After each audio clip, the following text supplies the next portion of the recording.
Haleluya. Salam sejahtera bagi kita semua malam hari ini. Saya bersuka cita, bersyukur kepada Tuhan bahwa Tuhan Allah, Tuhan yang luar biasa masih memberikan kesempatan kepada kami untuk melayani bersama-sama dengan jemaat GPD Sebaot Lirung. Puji Tuhan, terima kasih Bapak Gembala, Ibu Gembala yang sudah mempercayakan kami untuk ada di dalam pelayanan kebenaran firman Tuhan. Selamat baku dapa. Walaupun minggu lalu sudah sempat beribadah dan puji Tuhan semua karena anugerah Tuhan. Mari kita sama-sama akan belajar kebenaran firman Tuhan.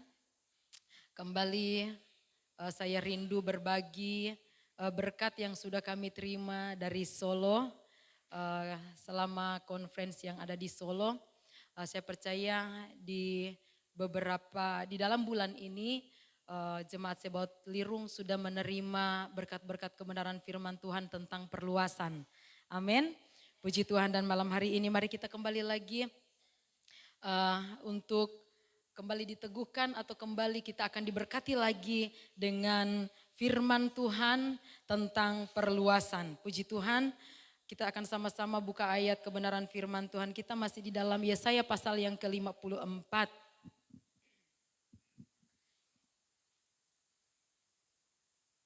Yesaya pasal yang ke-54 ayat 1, 2, 3. Yesaya 54 ayat 1, 2, dan 3 ayat pokok kita pada malam hari ini. Kita akan baca bersama-sama dengan iman di dalam hitungan yang ketiga. 1, 2, 3. Bersorak-sorailah hai Simandul yang tidak pernah melahirkan. Bergembiralah dengan sorak-sorai dan memekiklah hai engkau yang tidak pernah menderita sakit bersalin. Sebab yang ditinggalkan suaminya akan mempunyai lebih banyak anak daripada yang bersuami, firman Tuhan. Lapangkanlah tempat kemahmu dan bentangkanlah tenda tempat kediamanmu. Janganlah menghematnya, panjangkanlah tali-tali kemahmu dan pancangkanlah kokoh-kokoh patok-patokmu. Sebab engkau akan mengembang ke kanan dan ke kiri, keturunanmu akan memperoleh tempat bangsa-bangsa dan akan mendiami kota-kota yang sunyi. Amin. Puji Tuhan, silakan duduk. Saya bersyukur kepada Tuhan kalau Tuhan izinkan kami, Pendeta Muda Olti, Bapak Gembala, Ibu Gembala, dan ada beberapa hamba Tuhan yang di wilayah ini, Tuhan izinkan untuk kami ada di dalam seminar atau conference yang ada di Solo. Dan saya percaya kesempatan yang Tuhan berikan itu bukanlah kebetulan secara khusus bagi kami berdua, Pendeta Muda Olti. Karena ketika kami mengikuti seminar tersebut, kami sungguh-sungguh merasa diberkati. Kami sungguh-sungguh merasa seperti ada sesuatu yang baru yang Tuhan sementara kerjakan dalam hidup kami. Nah, Bapak Ibu yang diberkati oleh Tuhan, firman Tuhan yang sudah kita baca di dalam Yesaya pasal yang ke-54 ini ayat 1 dan sampai dengan ayat yang ketiga, sebenarnya keseluruhan pasal ini Bapak Ibu.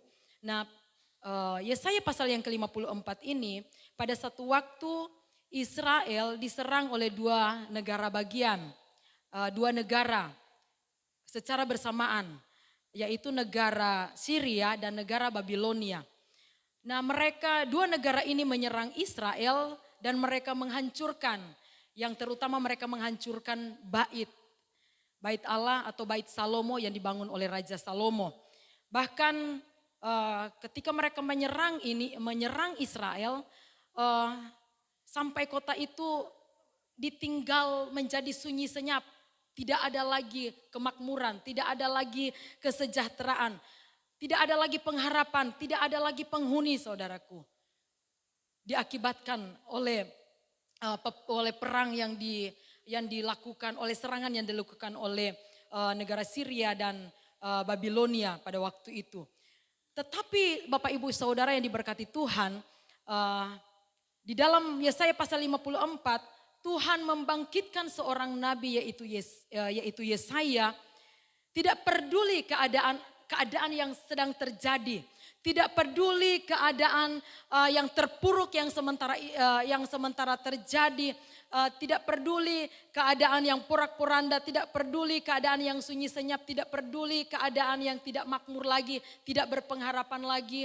Dan Tuhan membangkitkan seorang nabi yaitu Yesaya untuk mendeklarasikan nubuatan yang sudah kita baca ini. Yaitu tentang perluasan atau perbesaran. Dan Bapak Ibu yang diberkati Tuhan, namun saya mau berkata pada malam hari ini, yaitu hari-hari ini adalah waktu-waktu penggenapan nubuatan ini. Sebab ketika nubuatan yang disampaikan Tuhan melalui Nabi Yesaya, ini belum tergenapi di perjanjian lama di masa lalu pada waktu itu. Tetapi kalau kita melihat hari-hari ini, penggenapan nubuatan ini, itu sebenarnya Tuhan sementara menggenapi, Tuhan sementara mengerjakan di hari-hari ini. Di zaman terakhir ini. Kalau kita boleh istilahkan akhir zaman. Kita sedang berada di penghujung akhir zaman. Dan nubuatan ini adalah untuk kita sebenarnya. Untuk Israel rohani yang sementara hari-hari ini yang Tuhan sedang mau bekerja untuk sebuah lawatan yang besar saudaraku. Kalau saya mau mengajak kepada saudara untuk melihat hari-hari ini, di mana kalau mungkin hari-hari ini di Talaut tidak terlalu terasa. Tetapi kalau melihat di Jakarta, di Jawa, di Sumatera, di negara-negara luar sana di Afrika. Tuhan sementara bekerja dengan roh yang luar biasa. Tuhan sementara menggenapi nubuatan ini bahwa ada perluasan bagi gereja Tuhan. Bahwa ada perbesaran bagi gereja Tuhan. Ada lawatan Roh Kudus yang luar biasa. Dan saudara saya mau katakan kepada kita malam hari, kalau kita jemaat Sebaot Lirung tidak mau bawa diri kita untuk masuk di lawatan yang besar ini, kita akan rugi dan kita akan ketinggalan. Sebab nubuatan ini adalah untuk kita di zaman ini. Untuk Israel rohani, saya dan saudara. Amin. Oleh karena itu saya mau mengajak kepada kita, mari buka hati kita. Tidak usah memandang kiri kanan kita. Situasi apa yang sedang terjadi hari-hari ini. Mungkin hari-hari ini Bapak Ibu Saudaraku, engkau sedang mengalami masa-masa sunyi. Engkau sedang mengalami masa-masa terpuruk. Mungkin hari-hari ini engkau sedang mengalami masa di mana engkau sedang hampir putus pengharapan. Tidak lagi punya sebuah terobosan untuk engkau lakukan di dalam hidupmu. Tapi engkau dengar baik malam hari ini. Ada berita baik buat kita. Bahwa Tuhan rindu perluasan di dalam hidupmu. Tuhan tidak mau melihat kita hanya sampai pada hari ini. Tuhan mau membawa kita lebih jauh lagi ke depan. Untuk lebih maju, untuk lebih berkembang, untuk lebih diberkati oleh Tuhan. Jangan terpuruk dengan keadaan kita hari-hari ini. Jangan hanya karena ada masalah atau hanya ada karena konflik atau hanya karena pergumulan yang berat dan engkau mulai stagnan, engkau mulai mati, engkau seperti seolah-olah tidak berpengharapan. Bangkit jemaat Sebaot Lirung. Engkau masih punya Tuhan yang besar yang mau membawa engkau untuk melakukan perluasan di dalam hidupmu. Tidak mau tahu itu perluasan dalam hal apa, semua aspek kehidupan. Di usahamu, di keluargamu, di rumah tanggamu. Engkau mungkin sementara bergumul dengan suamimu. Engkau sementara bergumul dengan usahamu. Engkau sementara bergumul dengan anak-anakmu. Engkau sementara bergumul dengan dirimu sendiri mungkin. Tuhan tidak peduli apa yang sedang engkau alami hari ini. Yang Tuhan mau adalah Dia mau melakukan sesuatu yang besar dalam hidupmu. Amin. Bapak Ibu yang diberkati oleh Tuhan. Nubuatan Yesaya 54 ini, sekali lagi saya berkata, mari tangkap ini adalah untuk kita di zaman sekarang ini. Roh Kudus sedang bekerja hari-hari ini, mau melawat, mau memperbesar gereja Tuhan. Tidak kebetulan saudaraku, gereja GPDI Sebaot Lirung, kita semua ini, sementara persiapan gereja yang besar. Mungkin hari-hari ini ada beberapa orang atau mungkin ada orang-orang yang di luar sana sementara berkata, mau kasih duduk pas apa itu? Tempat duduk yang besar itu. Sementara orang kecil seperti ini. Tetapi dengar baik. Ketika engkau sementara menangkap rema firman. Menangkap berita nubuatan. bahwa engkau akan dipakai di bawah Tuhan untuk sebuah perluasan. Tuhan yang akan memenuhi gereja GPD Sebaot Lirung yang besar sana. Amin. Tidak peduli kita mau bilang kita tidak mau atau tidak. Kalau Tuhan sudah waktunya untuk menyelamatkan jiwa, untuk membawa jiwa kepada Tuhan, Tuhan akan melakukan dengan cara Tuhan. Amin. Oleh karena itu Bapak Ibu, mari kita mau persiapkan hidup kita, mau persiapkan roh kita. Nah saudaraku yang diberkati oleh Tuhan, ada 4 berita yang kita sudah baca di dalam ayat-ayat pembacaan kita. 4 berita yang disampaikan Tuhan melalui Nabi Yesaya untuk disampaikan kepada Israel, kepada umat Israel, dan secara khusus kepada Israel rohani, yaitu kepada kita-kita pada malam hari ini. Yang pertama adalah berita pembesaran. Mari sama-sama katakan perbesaran. Haleluya, pembesaran yang Tuhan mau lakukan di dalam hidup kita. Dia mau membesarkan sesuatu yang ada di dalam hidup kita. Nah, pembesaran atau perbesaran di dalam, kalau kita baca di dalam Yesaya 54 ayat yang kedua, di sana dikatakan, lapangkanlah tempat kemahmu dan betangkanlah tenda tempat kediamanmu. Janganlah menghematnya, panjangkanlah tali-tali kemahmu dan pancangkanlah kokoh-kokoh patok-patokmu. Yang di sana dikatakan di bagian A, lapangkanlah tempat kemahmu. Nah saudaraku, mungkin sudah beberapa hamba Tuhan yang sudah menyampaikan kata lapangkanlah ini memakai kata parats yang berarti memperbesar. Dan kata parats ini diambil juga dari sebuah kata yaitu peres yang berbicara tentang terobosan. Lebih luar biasa lagi, lebih dahsyat lagi. Ada satu terobosan yang Tuhan mau lakukan di dalam kehidupan kita. Ketika Tuhan katakan lapangkanlah, itu artinya kita harus bersiap untuk terobosan terjadi atas hidup saya dan saudara. Amin. Haleluya. Tuhan mau melakukan sebuah terobosan atas hidup saya dan saudara. Oleh karena itu mari tangkap. Nah inilah kata pertama yang disampaikan Tuhan kepada Yesaya, kepada Nabi Yesaya. Untuk lapangkanlah, perbesar, menjadi lebih besar. Artinya yang tadinya mungkin sudah besar, Tuhan mau tidak sampai di situ saja. Tetapi Tuhan mau lebih besar dari yang sudah besar. Kalau mungkin ada kita di antara malam hari ini kita merasa, aduh saya ini seperti kecil, seperti tidak ada artinya, seperti tidak ada apa-apanya. Stop katakan itu saudaraku. Tuhan mau katakan kepadamu, engkau harus maju menjadi lebih besar daripada keadaanmu hari ini. Amin, haleluya. Engkau harus punya kemajuan, engkau harus punya terobosan di dalam hidupmu. Karena itu adalah rencana Tuhan. Itu adalah idenya Tuhan. Sebuah perbesaran adalah rencananya Tuhan. Sebuah perbesaran adalah kehendaknya Tuhan. Kerinduannya Tuhan. Saudaraku, karena Tuhan kita adalah Tuhan yang besar. Itu sebabnya anak-anaknya juga jemaat Sebaot juga harus menjadi besar. Saya tidak mengerti saudaraku, Tuhan akan mau bawa Bapak Ibu dengan cara seperti apa. Tetapi ketika Tuhan mau, ketika engkau mau, engkau memberi hidupmu, engkau mau respon Tuhan saya mau besar, mau diperbesar. Tuhan akan kerjakan itu dalam hidupmu. Entah itu cara seperti apa, Tuhan mau bawa engkau. Mari katakan di dalam kepada dirimu sendiri, Tuhan saya mau diperbesar. Tuhan saya mau diperbesar. Jadilah seperti kerinduanmu, Tuhan yang tahu. Nah saudaraku yang diberkati Tuhan, yang berita yang kedua yang disampaikan Tuhan melalui Nabi Yesaya, yaitu kedua kalau kita lihat di dalam bagian yang B, itu membentangkan. Bentangkanlah tenda tempat kediamanmu. Nah saudaraku, dibentangkan, Tuhan mau dibentangkan hidup kita, tempat kita, dibentangkan melampaui kapasitas yang ada dalam hidup kita. Tuhan mau memperbesar, mau membentangkannya itu melampaui apa yang menjadi misalnya kemampuan saya cuma sampai di sini. Tuhan mau membawa kita untuk lebih dari apa yang kita mampu di sini, kita akan lebih dari kemampuan kita.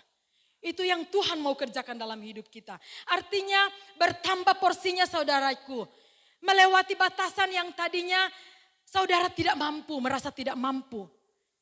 Ada kalanya di dalam hidup kita selalu merasa diri berkata Tuhan saya tidak mampu. Tetapi ketika Tuhan memberitakan sesuatu, nubuatan, perjanjian kepadamu untuk membentangkan, maka Tuhan akan mengerjakannya itu bagi engkau. Melebihi atau melampaui kemampuan kita. Amin, haleluya. Nah saudaraku, sebagian dari kita kadang ada batasan-batasan yang mengelilingi kita saudaraku. Mungkin itu batasan secara pikiran. Mungkin itu batasan secara keuangan. Mungkin itu batasan secara lingkungan. Ada banyak hal lagi yang membatasi di seputaran kita, di dalam hidup kita. Tetapi saudaraku, dengar baik, ketika urapan perbesaran itu turun atas hidup kita. Sekali lagi, ketika urapan perbesaran Tuhan turun atas hidup kita, maka kita, saya dan saudara, itu akan melampaui, akan dapat melakukan, melampaui batas yang kita mampu. Seharusnya kita mampu cuman mungkin setengah, Tuhan akan bawa kita lebih daripada setengah untuk memampukan kita dapat melakukannya. Ketika pengurapan Allah itu turun dalam hidup kita. Ketika pengurapan perbesaran itu turun atas hidup kita. Nah saudaraku yang diberkati Tuhan. Ketika pengurapan perbesaran itu datang dalam hidup kita saudaraku. Maka kita akan bergerak dari pekerjaan atau dari sesuatu yang biasanya kita kerjakan. Itu saudara, Tuhan akan bawa kita untuk melakukan, untuk kita masuk ke sesuatu yang Tuhan mau kerjakan. Sekali lagi, ketika pengurapan perbesaran itu datang, maka biasanya kita bergerak dengan kebiasaan yang kita lakukan. Atau sesuatu hal yang biasanya kita lakukan, kita akan Tuhan bawa masuk, itu akan melakukan sesuatu yang ingin Tuhan lakukan atas hidup kita. Kita akan dibawa kepada sebuah pekerjaan besar, kepada sesuatu pekerjaan besar yaitu pekerjaan yang dari Tuhan untuk kita lakukan. Tuhan mau menjadikan kita partnernya Tuhan, rekan kerjanya Tuhan. Entah itu di usahamu, entah itu di keluargamu. Nah saudaraku, kalau Tuhan sudah bekerja bersama dengan kita, tidak ada perkara yang mustahil. Amin. Apa yang engkau rindukan, apa yang engkau cita-citakan, saudaraku, ketika kita melakukan kehendaknya Tuhan, ketika kita melakukan pekerjaannya Tuhan, maka di sana kita akan melihat satu keajaiban, satu perbesaran, sesuatu yang dibentangkan, melampaui batas akal pikiran kita. Karena Tuhan yang bekerja dalam hidup kita. Nah saudaraku, pertambahan itu boleh diartikan adalah seperti kalau Tuhan melakukan pertambahan, Tuhan akan membawa kita menjadi sebuah perkalihan. Dari tambah menjadi kali saudaraku. Kalau dari tambah itu kurang, maksudnya masih kecil nominalnya, tetapi kalau sudah menjadi perkalian, itu sudah menjadi sesuatu yang besar saudaraku. Nah itulah Tuhan. Karena Tuhan kita Tuhan yang tidak terbatas saudaraku. Tuhan kita Tuhan yang luar biasa. Oleh karena itu mari kita mau diperluas. Katakan dalam hidup saya Tuhan, perluaslah hidup saya. Perluaslah hidup saya. Haleluya. Tidak peduli dengan batasan-batasan apa yang sementara membatasi hidupmu. Berikan, serahkan pikiran, serahkan hati, serahkan kehidupan kita untuk Tuhan pakai. Nah saudaraku yang diberkati oleh Tuhan. Kemudian di dalam membentangkan ini saudaraku, ada satu bagian yang Tuhan mau kerjakan di dalam hidup kita untuk mengalami sebuah perluasan, yaitu tidak hanya membentangkan, sekedar membentangkan, tetapi Tuhan mau menarik. Ada sesuatu bagian yang harus ditarik untuk supaya menjadi lebih besar, saudaraku. Nah, saudaraku, hanya orang yang ditarik lebar yang akan mengalami perluasan, perbesaran. Amin. Nah, yang menjadi permasalahan di dalam hidup kita, saudaraku, ketika Tuhan mau menarik hidup kita, ada kalanya di dalam hidup kita. Banyak kita cuman mau, Tuhan saya mau diperbesar, Tuhan saya mau diperluas, tetapi tidak mau mengalami proses untuk ditarik, saudaraku. Sementara kalau kita membangun tenda, saudaraku, tenda itu tidak hanya serta-merta langsung taruh begitu saja langsung jadi, saudaraku. Tetapi ada bagian-bagian yang harus ditarik, dipancangkan, kokoh, kuat. Supaya walaupun badai itu akan menerpa tenda itu, tempat kediaman itu tidak akan goyah, saudaraku. Itu harus ditarik, dipancangkan kokoh dengan kuat. Nah, saudaraku, mari dalam hidup kita, berilah hati kita, berilah hidup kita untuk mengalami proses ditarik oleh Tuhan. Proses ditarik oleh Tuhan itu tidak enak, saudaraku. Sekali lagi tidak enak. Ada kesakitan di sana. Setiap kali Tuhan mau menarik hidup kita setiap kali Tuhan mau menarik hidup kita, maka di sana ada pembentukan, saudaraku. Amin. Setiap kali Tuhan mau menarik hidup kita menjadi luas bersama dengan Tuhan, di sana ada pembentukan yang sakit, saudaraku. Tidak enak, saudaraku. Kalau saya mau bersaksi di akhir-akhir perjalanan kehidupan saya, saudaraku, saya mengalami apa itu ditarik oleh Tuhan. Sebelum kami sampai di Kalimantan, saudaraku, itu memang sudah dari tahun sebelum COVID, itu kami berdua sudah bergumul dengan pelayanan, saudaraku. Bukan berarti kami tidak senang melayani di GPDC Baut Lirung, tidak, saudaraku. Tetapi kami rindu Tuhan memakai kami lebih lagi, saudaraku. Kami rindu Tuhan membawa kami. Karena Tuhan bilang tidak cukup engkau hanya sampai di sini saja. Tuhan punya sesuatu yang lebih besar lagi mau Tuhan kerjakan dalam hidup kami. Sehingga, saudaraku, ketika kami masih di apotek, saudaraku, itu banyak kali saya berdoa kepada Tuhan. Saya bilang, Tuhan, saya tidak mau, saya hamba Tuhan. Dari pagi sampai sore saya duduk di apotek ini, Tuhan. Saya mau, Tuhan, engkau bawa saya keluar dari apotek ini. Keluarkan saya dari apotek ini. Karena saya seperti tidak punya kekuatan atau tidak punya kemampuan untuk berbicara kepada orang tua saya untuk saya mau meninggalkan ini apotek, saudaraku. Banyak kali saya bilang sama Sani begini, Sani, kita bilang Oti, kita bilang kalau Tuhan datang, Tuhan dapat orang dua kaul, cuma itu dari pagi sampai sore ada duduk di apotek. Kurang kayaknya masuk surga turun dua ini. Sekalipun di sela waktu kami punya jam doa, saudaraku. Tidak mau peduli orang mau bilang, mau istirahat kata saudara jam-jam. Tidak peduli, saudaraku. Karena kami menyadari panggilan kami itu hamba Tuhan, saudaraku. Bukan jemaat biasa. Kami rindu melayani Tuhan lebih lagi. Sehingga mungkin proses Tuhan membawa kami ke Kalimantan, itu adalah doa yang selalu kami ucapkan. Bawa kami keluar dari apotek, saudara. Tuhan, bawa kami keluar dari apotek, Tuhan. Kami tidak mau kami seperti ini. Karena orang tua kami tidak mau untuk ada orang kerja yang jaga seperti itu. Jadi seperti saya itu seperti tersiksa. Bukan tersiksa apa-apa, saudaraku. Saya bilang kalau saya mau punya itu apotek, saya bilang saya yang punya pemilik lah.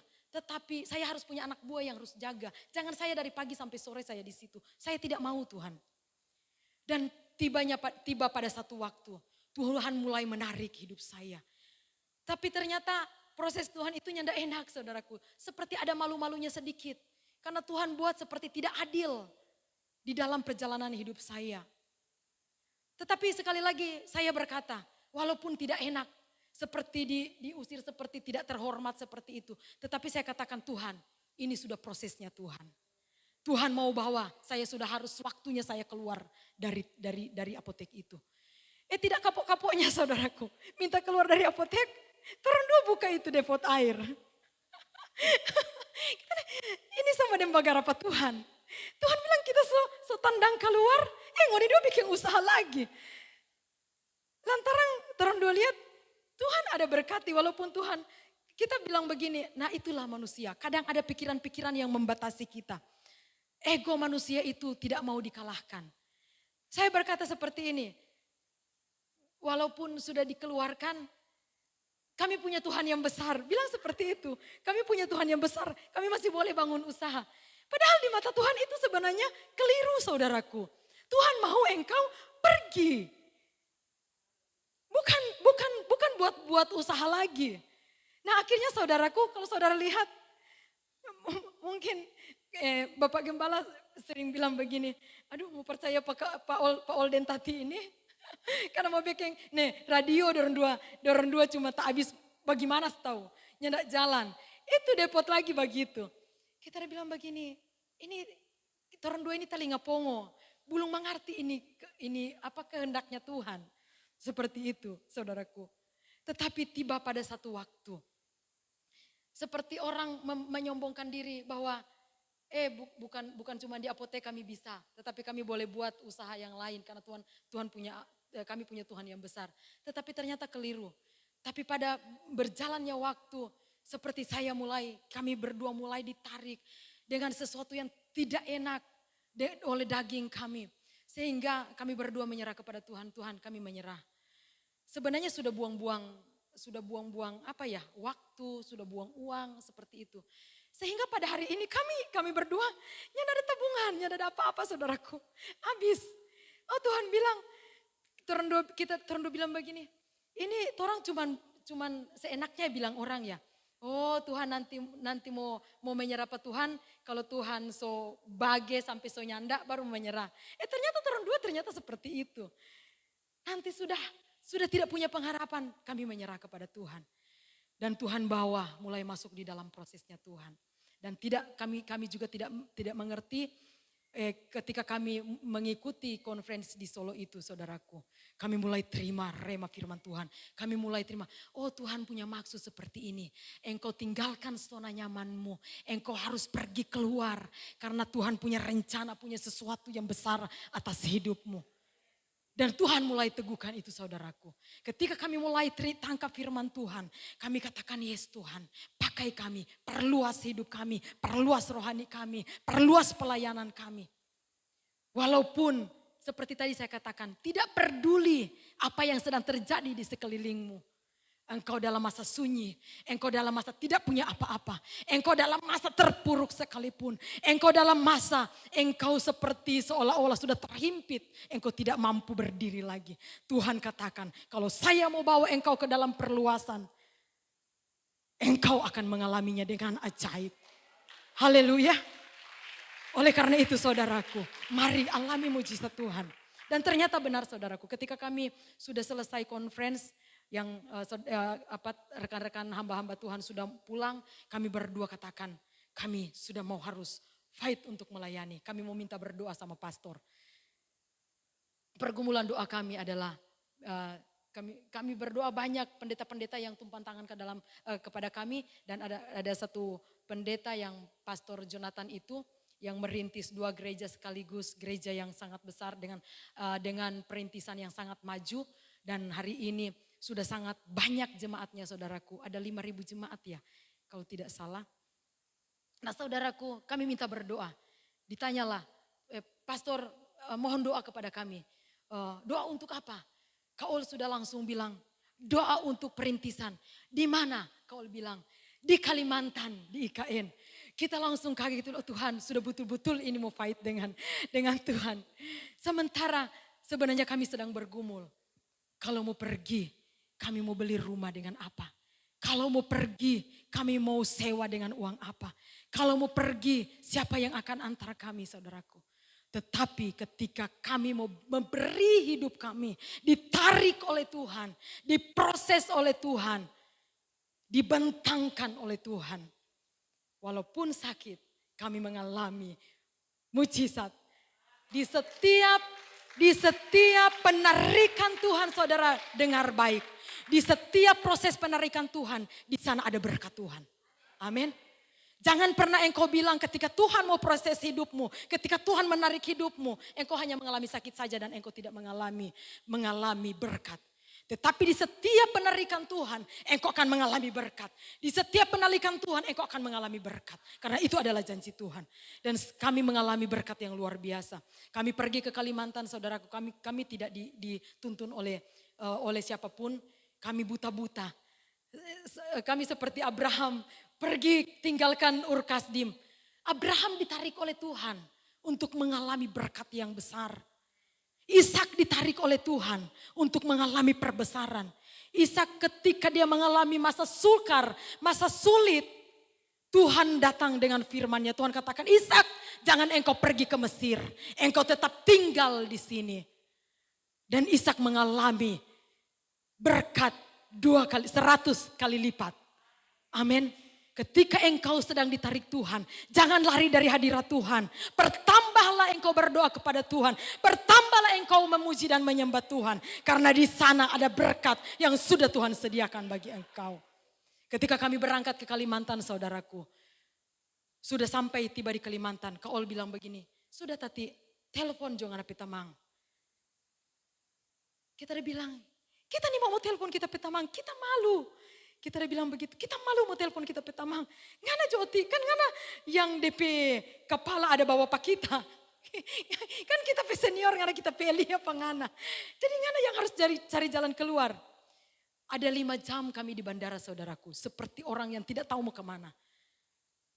Belum tahu mau kemana. Tetapi Tuhan buka jalan kepada kami. Memperkenalkan seorang ibu janda yang Ibu Mary yang pernah ke sini. Suaminya sudah meninggal, Pak Theo, Pastor Theo. Dan akhirnya karena kami sudah 5 jam, kita bilang, tidak mungkin Uti sampai besok turun dua mau di bandara. Walaupun sambil di bandara, Tuhan berkati Kalimantan, Tuhan selamatkan Balikpapan. Begitu turun dua di bandara. Tetapi ketika kami berjumpa dengan ibu ini, kami disambut untuk kami boleh menitip barang-barang kami. Dan kami jumpalah dengan saudara dari Pendeta Muda Olti. Dan saudara yang ajaib dan luar biasanya. Waktu kami bergumul di Solo, ternyata Tuhan juga sementara bekerja bagi saudara Kak Olti ini di Penajam sana, di Sandelei. Ketika kami sedang bergumul, Tuhan perteguhkan panggilanmu. Tapi kami tidak mengerti kami harus melangkah seperti apa. Karena kami tidak punya apa-apa. Ternyata saudaraku, itu Tuhan sementara bekerja. Kalau itu perluasan Tuhan sedang kerjakan, saudaraku. Tuhan sementara bekerja kepada orang lain, saudaraku. Dan Tuhan buat dia Tuhan buat dia menjadi bagaimana ya? Tidak tenang seperti itu. Karena di dalam 1 minggu itu selama kami mengikuti conference, ada orang yang mengejar-ngejar dia untuk membeli rumah, menjual rumah kepada ini saudaranya Kak Ol. Tetapi dia tidak mau karena dia sementara bangun rumah dan dia juga punya rumah, saudaraku. Dan pada akhirnya ketika Kak Ol menghubungi dia, oh ternyata dia mengerti. Oh ini maksudnya Tuhan mungkin. Oke, dia bilang, Kak Ol, saya akan nego kalau baku cocok harga. Seperti itu. Dan saudaraku yang ajaibnya, ketika kami jumpa dengan dia pada waktu kami berjumpa dengan dia, itu saudaraku, dia baru hari itu baku bayar itu rumah.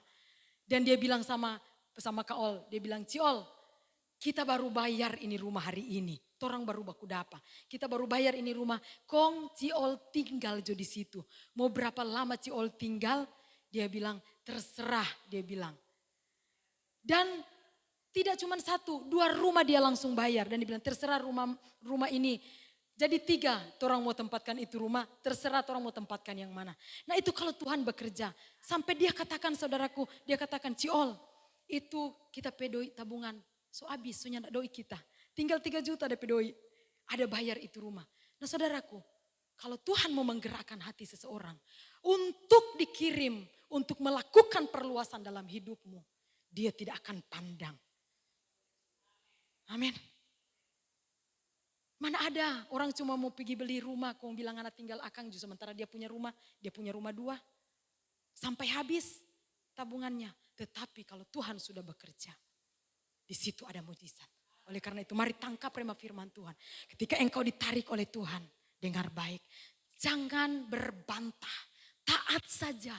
Karena ada berkat yang luar biasa, amin. Mungkin kita sehari-hari ini sementara di proses Tuhan. Pelayan sama pelayan, mungkin orang tua dengan anak, suami dengan istri. Proses Tuhan adalah untuk memperbesar kapasitas rohani kita. Memperbesar hati kita, memperbesar hidup kita. Tetapi terima, taat seperti Abraham taat, ditarik seperti Ishak taat, seperti Yakub taat. Kita juga mau taat. Amin, haleluya. Kita mau taat. Mau belajar iman kita itu taat kepada Tuhan untuk kita mau melihat perkara yang luar biasa. Nah saudaraku yang diberkati oleh Tuhan. Ada beberapa hal yang masih harus saya sampaikan saudaraku. Tetapi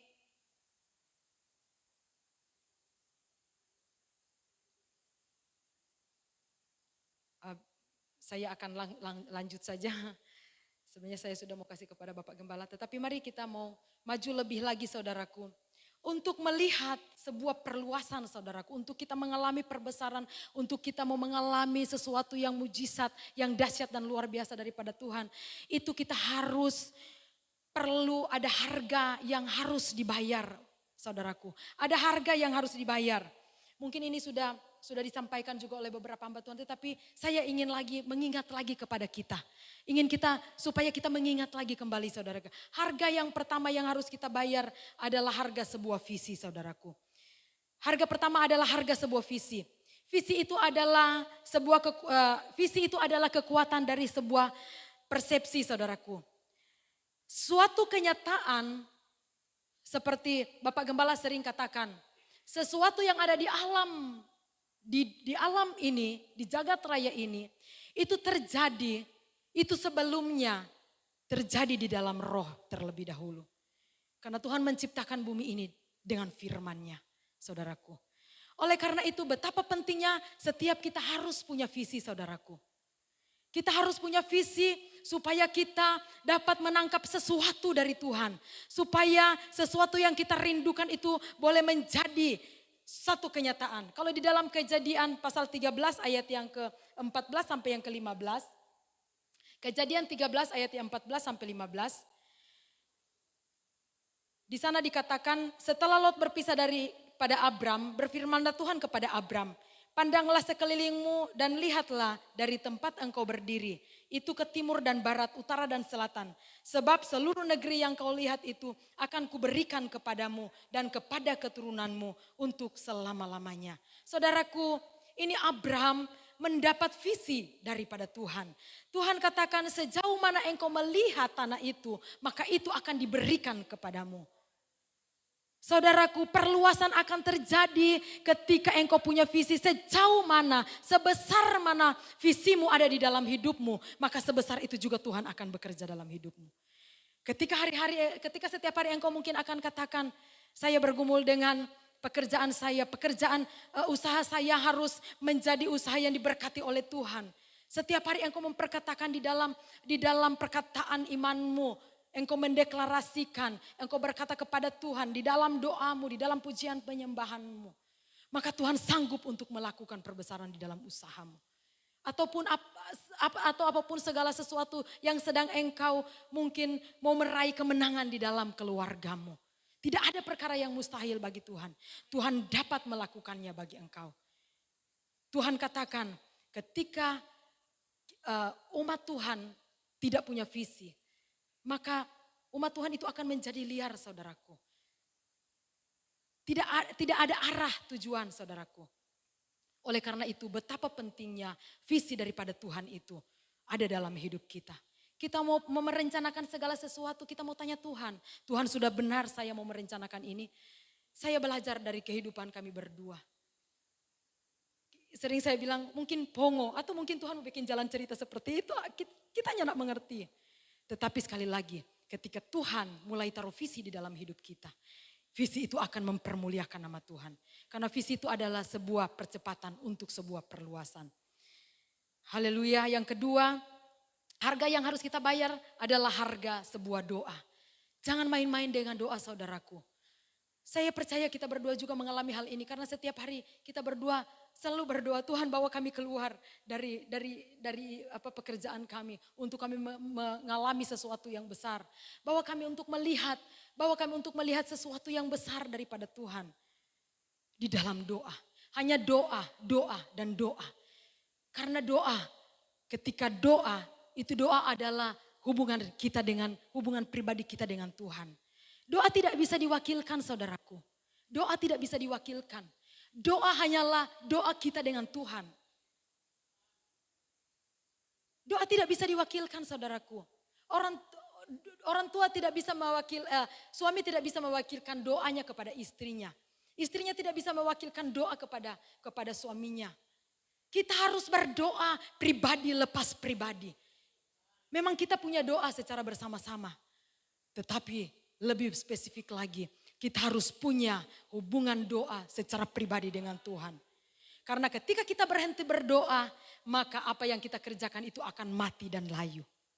Ketika kita berhenti berdoa, maka visi itu akan mati, saudaraku. Walaupun kita punya segudang rencana, saudaraku. Tetapi ketika kita berhenti berdoa, kita tidak akan dapat melakukan sesuatu. Karena doa seperti kita melakukan suatu perjuangan untuk sebuah perbesaran.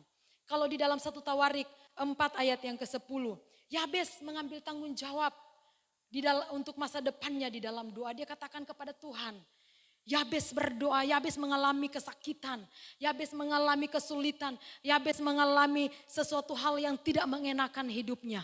Tetapi dia menaikkan doa kepada Tuhan, dia menaikkan imannya kepada Tuhan, dia berdoa kepada Tuhan. Dan Tuhan menjawab, Tuhan meluaskan daerahnya.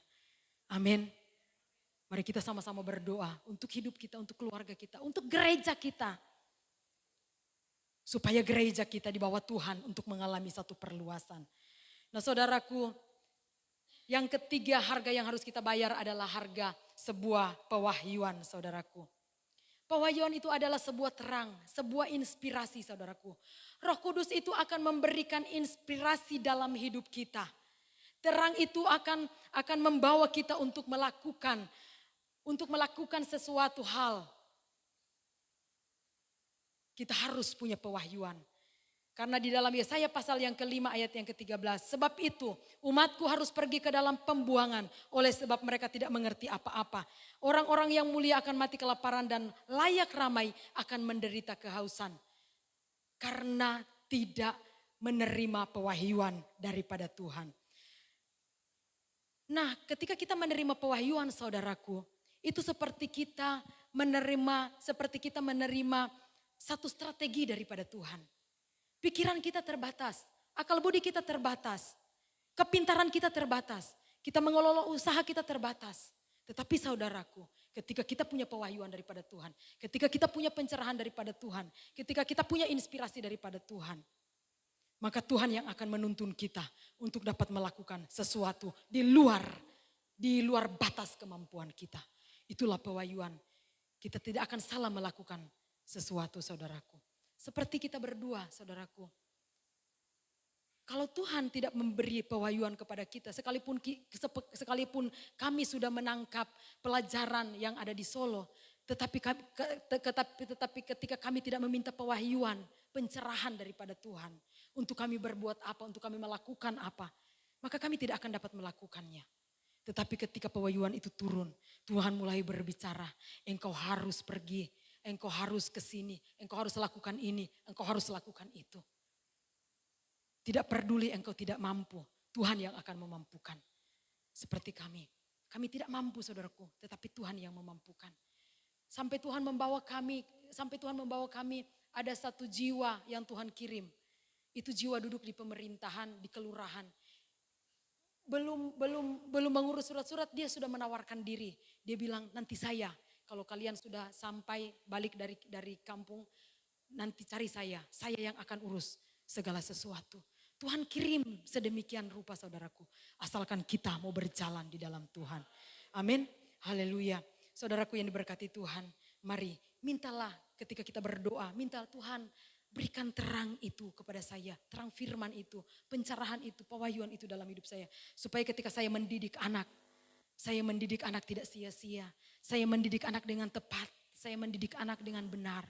Begitu juga dengan pemuda remaja ketika mengambil keputusan untuk melangkah ke depan. Tidak akan salah untuk mengambil keputusan supaya kita tidak menjadi sia-sia. Masa depan kita akan berhasil, masa depan kita itu akan sukses. Haleluya. Yang terakhir saudaraku, peperangan, harga sebuah peperangan rohani. Nah saudaraku, harga peperangan rohani ini sangat penting. Di dalam setiap keluarga kita, di dalam setiap pelayanan kita harus punya peperangan rohani. Saya dengan Kak Olti, saudaraku, dengan pendeta muda Olti. Di setiap doa kami, di akhir doa kami selalu ada doa peperangan. Karena ketika Tuhan memberikan pewahyuan kepada kami, memberikan pencerahan kepada kami untuk mengutus kami pelayanan. Itu saudaraku, ketika Tuhan menyampaikan sebuah nubuatan, ketika Tuhan menyampaikan sesuatu perencanaan dalam hidup kita, itu di sana iblis pun dengar saudaraku. Dan iblis tidak tinggal diam. Iblis tidak mau engkau gol dengan rencananya Tuhan. Iblis tidak mau kita akan mencapai finishnya kehendaknya Tuhan. Sehingga di sana iblis akan mencoba menggagalkan setiap kita. Akan menggagalkan kita dengan bisikan-bisikan, dengan ledekan-ledekan, dengan hal apapun juga. Akan melemahkan kita sehingga kita tidak akan mengalami sebuah perluasan. Ketika kami juga berjalan pergi ke Kalimantan, ada banyak sekali orang-orang di sekitaran kita itu seperti melemahkan kita. Ada banyak orang-orang yang seperti melemahkan, tetapi kami berdua di dalam doa, selalu berdoa kepada Tuhan. Kami katakan setiap penghalang-penghalang yang dikerjakan oleh kuasa kegelapan, membuat visi Tuhan, membuat rencana Tuhan dalam hidup kami gagal, kami patahkan dalam nama Yesus. Saudaraku, di dalam doa saudaraku, engkau harus punya peperangan rohani. Tidak boleh kita tidak boleh menganggap enteng. Seperti Bapak Gembala selalu berkata bahwa di antara kita dengan kuasa kegelapan itu tidak boleh ada gencatan senjata. Karena setiap hari ini adalah hari-hari sangat jahat. Kami juga heran kalau di hari-hari ini maksudnya tidak heran kalau hari-hari ini banyak kejahatan-kejahatan yang sedang terjadi. Itu adalah pekerjaan kuasa kegelapan. Mari saudaraku, mulai bangun lagi doa kita. Ketika kita doa di Pondok Daud, ketika kita doa di rumah. Hari-hari ini kita akan mempersiapkan Natal. Di tengah-tengah kita mempersiapkan Natal, itu iblis sangat tidak senang untuk Natal kita itu akan sukses. Dia akan menyodorkan mungkin perpecahan, mungkin ketidaksesuaian, atau perdebatan-perdebatan. Mari bangun doamu dengan mulai peperangan rohani, perangi kuasa kegelapan supaya rencana Tuhan dalam hidup, rencana Tuhan di dalam pelayanan ini akan diberkati oleh Tuhan. Sehingga ada banyak orang mengalami kemuliaan Tuhan. Mulai bikin kalau boleh mungkin engkau yang tergerak untuk doa keliling secara pribadi. Buatlah doa keliling untuk memberkati daerah kita. Saudaraku, engkau yang ditaruh Tuhan untuk berdoa untuk gembala, berdoa untuk pelayanan ini, panggilanmu sebagai pendoa, lakukan itu dengan setia saudaraku. Sambil di tengah-tengah doamu engkau harus memerangi kuasa kegelapan. Karena itu adalah penghambat sebuah perluasan. Yang paling terakhir, harga tuntunan ilahi. Harga sebuah tuntunan ilahi, yang paling terakhir harga tuntunan ilahi. Kita harus bayar harga untuk sebuah tuntunan ilahi. Tuntunan ilahi tidak akan terjadi dengan sendirinya saudaraku. Tuntunan ilahi itu akan terjadi ketika kita punya hubungan yang baik dengan Tuhan. Ketika kita punya hubungan yang baik dengan sesama kita, saudaraku, kita harus minta tuntunan ilahi. Seperti saya katakan tadi, tuntunan ilahi yang berlaku kepada Ishak. Saat itu Ishak sedang mengalami masa gelap. Saat itu Ishak sedang mengalami masa kekeringan. Tetapi ketika Ishak punya tuntunan ilahi, Tuhan berbicara kepada Ishak, jangan pergi ke Mesir.